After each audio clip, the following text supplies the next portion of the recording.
China bets Trump won't resort to strike against North Korea. China is betting that US President Donald Trump won't make good on his threats of a military strike against North Korea, with Beijing continuing to provide a lifeline to Kim Jong-un's regime. Secretary of State Rex Tillerson singled out China and Russia as economic enablers of North Korea after Kim on Friday test-fired an intercontinental ballistic missile for the second time in a matter of weeks, while Tillerson said the U.S.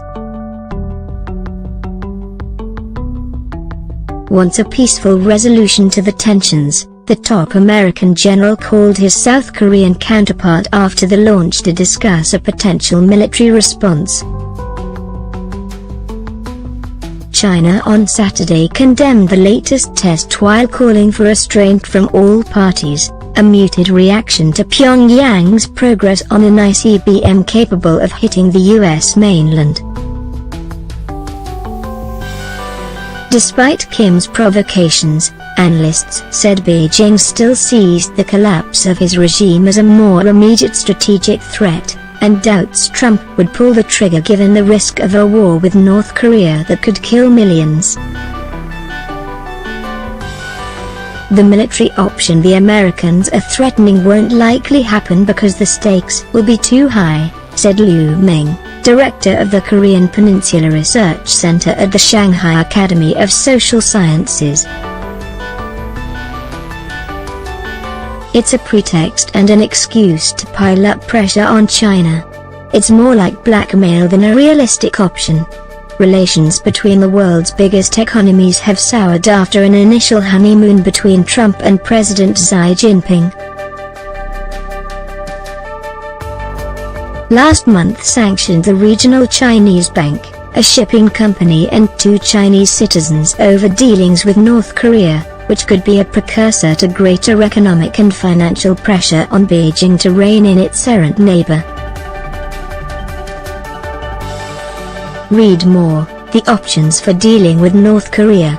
Trump has expressed periodic public frustration with Beijing over the pace of its efforts to curtail Kim. On Saturday he again linked China's actions to the broader U.S.-China trade relationship.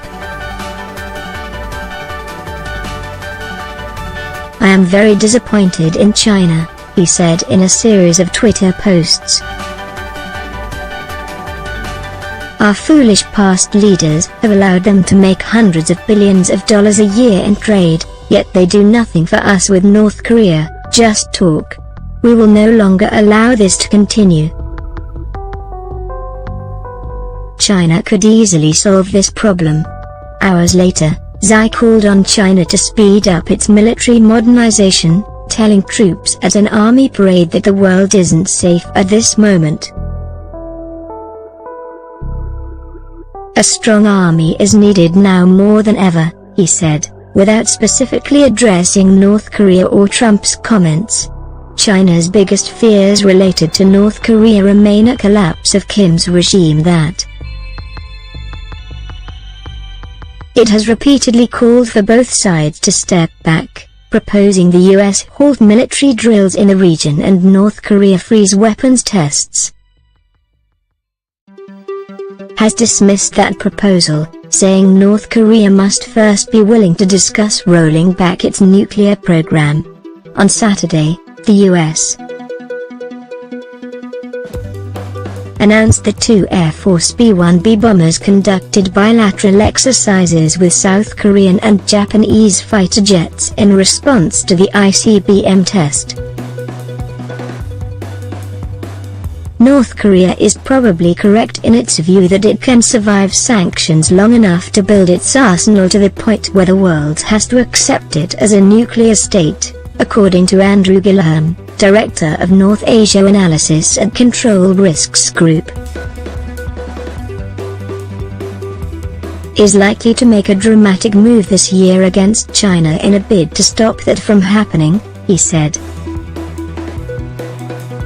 really loses patience and moves against major Chinese banks or firms, it will certainly impact North Korea's financing, but I don't see Beijing making a radical policy change under that kind of pressure, Gilham said from Seoul. It'll likely harden China's insistence that Washington has to deal with Pyongyang, not coerce China into strangling it. China's relations with its neighbor and ally have become more fraught, though China still accounts for about 90% of North Korea's trade. North Korea warned China of grave consequences earlier this year after it banned coal imports, while Beijing's Communist Party media stepped up criticism of Kim's regime. The latest ICBM test also risks boosting tensions between China and South Korea over a missile shield. Seoul has partially installed a U.S. system known as THAAD despite Chinese protests.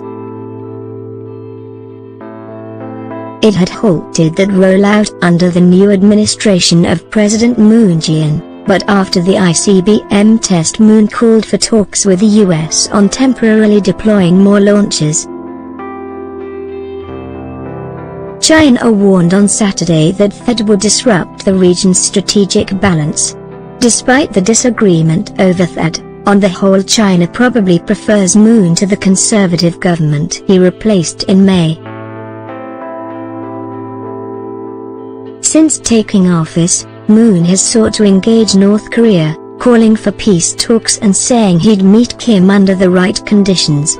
Moon's dovish views on North Korea make it likely he'll oppose a U.S. missile strike on North Korea. U.S. Marine General Joseph Dunford, chairman of the Joint Chiefs of Staff, also warned in June that an armed conflict with North Korea would leave Seoul facing casualties unlike anything we've seen in 60 or 70 years.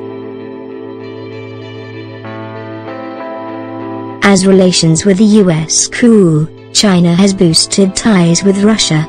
The country's Bloc 2.test led efforts to expand penalties against North Korea in a draft UN Security Council resolution condemning its first ICBM test on July 4.